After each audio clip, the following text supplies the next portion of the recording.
Cette année, j'ai demandé plusieurs statistiques au ministre de l'Enseignement secondaire ici présent. Des statistiques de plusieurs ordres que j'ai pris le soin d'analyser. J'ai compris que si nous voulons nous développer par nous-mêmes, comme votre thème le dit, le développement endogène, il faut que nous puissions créer de la matière.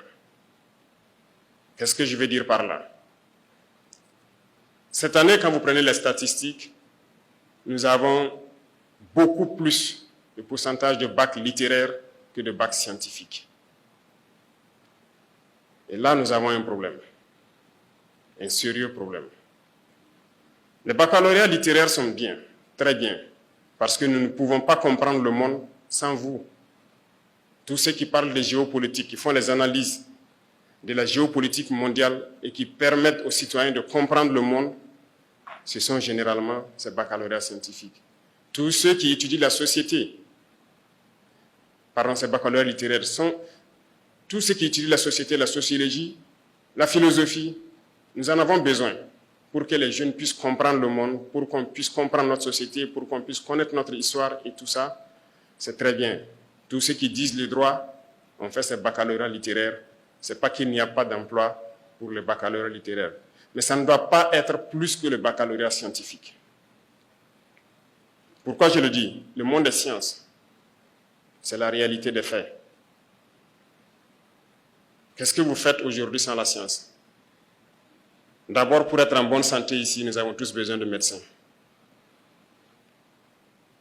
Ils sont bien scientifiques. Ce matin, ou durant tout votre cursus scolaire, vous êtes déplacés pour l'école. Chacun a peut-être enfourché son vélo, d'autres des motos. C'est de la mécanique. C'est la science.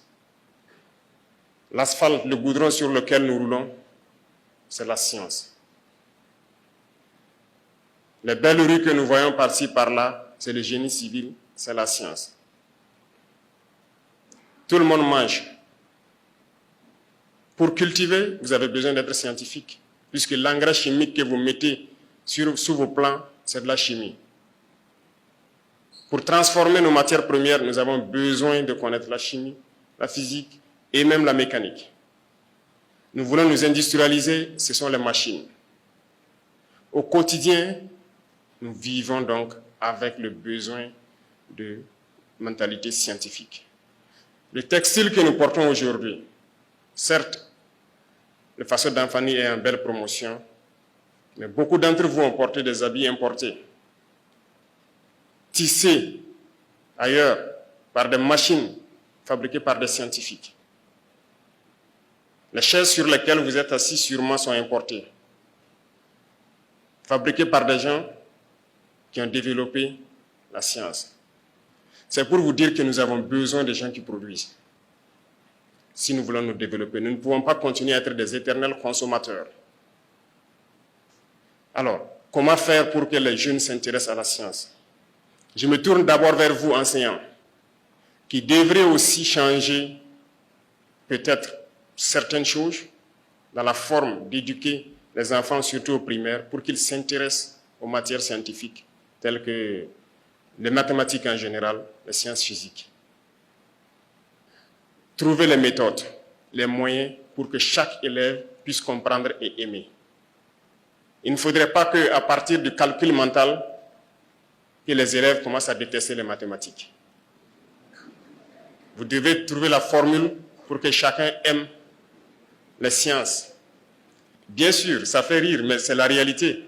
Il y a certains qui ne sont pas bons dans le calcul mental, mais lorsqu'il est posé, il peut faire bien ses mathématiques. Donc, il ne faudrait pas le traumatiser pendant le calcul mental pour qu'il déteste totalement les mathématiques. Et je compte sur vous pour trouver toutes les voies et moyens pour que ces jeunes enfants puissent s'intéresser aux mathématiques. Face 7, une autre facette de l'information au Burkina Faso.